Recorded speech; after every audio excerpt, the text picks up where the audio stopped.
¿Qué tal, amigos y amigas de YouTube? Es un gusto estar nuevamente con todos ustedes en mi canal Contador Oropesa. En este video te voy a explicar qué es la resolución miscelánea fiscal, así como también te diré cuál es el fundamento legal que lo regula, y también te explicaré o te daré a conocer unos ejemplos para que tengas un mayor entendimiento en cuanto a la resolución miscelánea fiscal.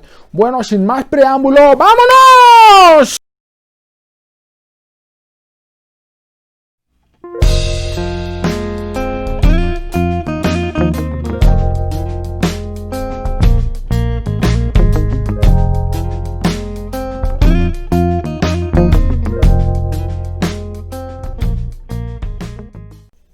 Podemos decir en términos generales que la resolución miscelánea fiscal prácticamente hace referencia a reglas que emite la autoridad fiscal de manera anual.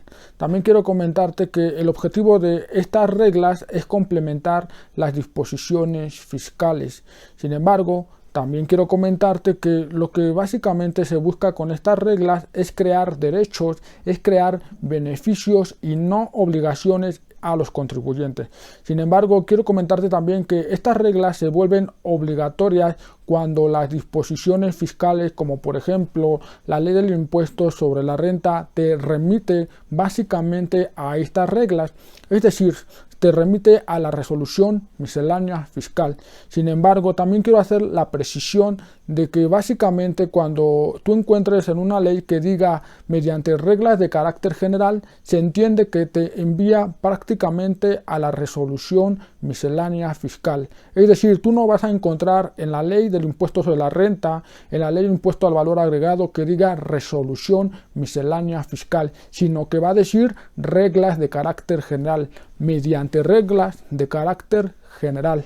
Aclarado este punto, también quiero comentarte que estas reglas sí pueden ser obligatorias siempre y cuando no se metan con los elementos del tributo o no se metan con los elementos esenciales de las contribuciones, como son objeto, sujeto, tasa o tarifa, como lo vamos a ver a continuación con el fundamento legal que te voy a presentar a continuación.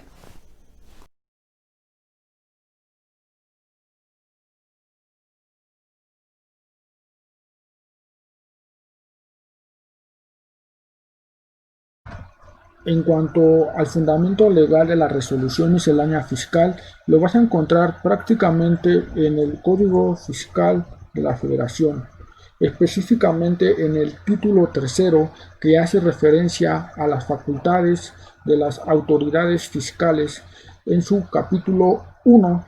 Y para entonces nos vamos a ir al artículo 33, que dice lo siguiente: las autoridades fiscales, para el mejor cumplimiento de sus facultades, estarán a lo siguiente.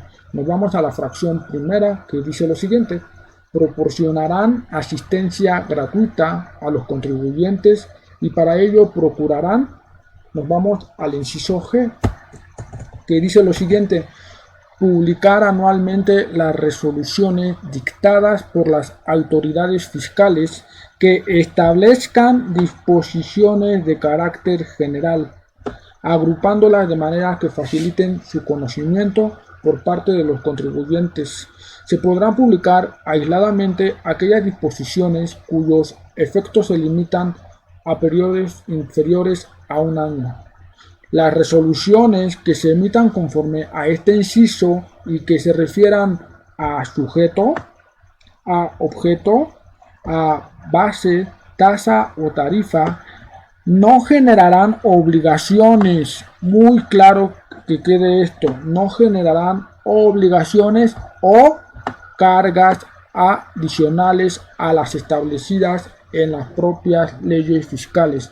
Es decir, cuando se refiera a sujeto, cuando se refiera a objeto, cuando se refiera a base, tasa o tarifa, no pueden establecer obligaciones, no se pueden establecer cargas adicionales. Sin embargo, si no se refiere a sujeto, si no se refiere a objeto, si no se refiere a base, tasa o tarifa, sí se pueden establecer obligaciones. Ese es mi punto de vista. Antes de comenzar con el ejemplo en cuanto a las reglas de carácter general, es decir, en cuanto a la resolución miscelánea fiscal, es importante que tú conozcas el índice, por lo cual yo te recomiendo que consultes una resolución miscelánea fiscal para que puedas conocer que esta resolución miscelánea fiscal prácticamente tiene un índice. En este caso estoy usando la resolución miscelánea fiscal del 2020. Y bueno, pues aquí puedes ver en pantalla prácticamente el índice, que no debe de confundirse con los anexos que también tiene esta resolución miscelánea fiscal, que ya prácticamente abordaremos en otro video. Bueno, pues ahora nos vamos a ir al ejemplo.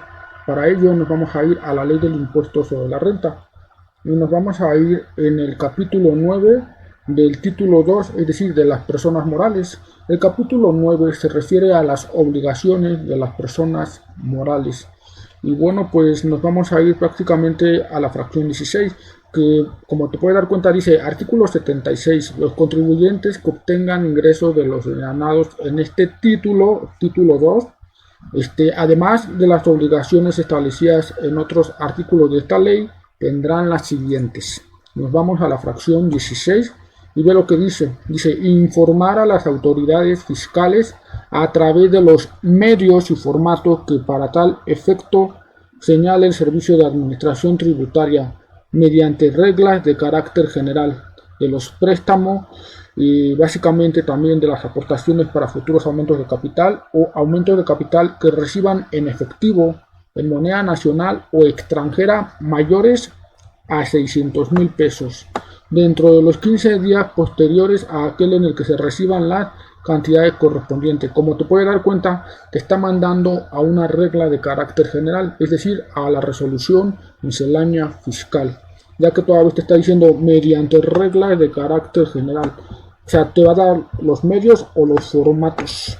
Entonces nos vamos a la resolución miscelánea fiscal y prácticamente yo encontré una regla que dice lo siguiente.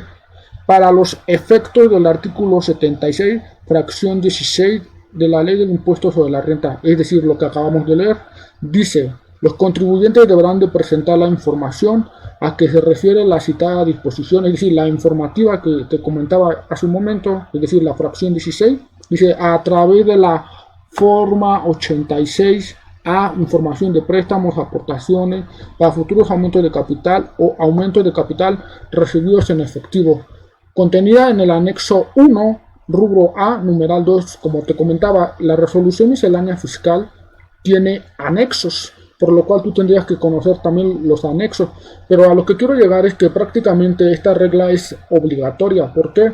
Porque básicamente la ley te está mandando a esta regla. Obviamente tú también tienes que conocer los anexos, mismos que ya platicaremos en otro momento, pero yo lo que quiero es que te quede claro cómo la resolución miscelánea fiscal se vuelve obligatoria cuando la ley te manda a la resolución. Insisto, sí te puede generar una carga adicional, sí puede generar una nueva obligación adicional, siempre y cuando no se meta con los elementos del tributo como son sujeto, objeto, base, tasa o tarifa. Bueno, pues ahora te voy a poner un ejemplo con el Código Fiscal de la Federación, en donde prácticamente el Código Fiscal de la Federación te remite a una regla de carácter general, es decir, te remite a la resolución miscelánea fiscal. Para ello nos vamos a ir al título 2, que habla de los derechos y obligaciones de los contribuyentes, en su capítulo único. Como te puedes dar cuenta, es importante conocer la estructura de las disposiciones fiscales. Por lo mismo, aquí arriba te voy a dejar unos videos en donde hablo de la estructura de la ley del impuesto sobre la renta y en donde también hablo de la estructura de la ley del impuesto al valor agregado. Como te puedes dar cuenta, es importantísimo conocer la estructura de una disposición fiscal. En este caso te hago la invitación de que veas esos videos porque es muy importante que tú entiendas la importancia de la estructura de una disposición fiscal. Bueno, como te comentaba, nos vamos entonces a este título 2 y nos vamos a ir específicamente al artículo 29A. El artículo 29A. Los comprobantes fiscales digitales a que se refiere el artículo 29 de este código, es decir, el 29 hace referencia a los comprobantes fiscales. Nos regresamos tantito y dice, cuando las leyes establezcan las obligaciones de expedir comprobantes fiscales. Como te puedes dar cuenta, si seguimos leyendo este artículo, realmente este artículo se hace referencia a los comprobantes fiscales. Por eso dice, los comprobantes fiscales digitales a que se refiere el artículo 29 de este código, luego dice, deberán contener los siguientes requisitos. Nos habla de los requisitos que deben tener los comprobantes fiscales que menciona el artículo 29. Ahora nos vamos a la fracción, básicamente a la fracción 9, que dice, los contenidos en las disposiciones fiscales que sean requeridos y dé a conocer el Servicio de Administración Tributaria mediante reglas de carácter general. O sea que tú debes de cumplir con los requisitos que dé a conocer la autoridad fiscal mediante una regla de carácter general, es decir, mediante la resolución miscelánea fiscal, por lo que nos tendríamos que ir a la resolución miscelánea fiscal y ver qué requisitos establece esa regla. Y es un claro ejemplo de por qué una regla se vuelve obligatoria, es decir, si lleva una obligación, ya no te está generando un beneficio ni un derecho, sino una obligación, pero todo viene de que la disposición fiscal, en este caso el Código Fiscal de la Federación, te está enviando o te está mandando prácticamente a una regla de carácter general, que es decir, a la resolución miscelánea fiscal. Bueno, pues esto sería todo en cuanto a la resolución miscelánea fiscal. Espero que te haya servido este video para abrir un poco más tu panorama sobre la resolución miscelánea fiscal. No olvides suscribirte para que estés al tanto de todos mis videos. Dale pues, nos vemos. Hasta la próxima.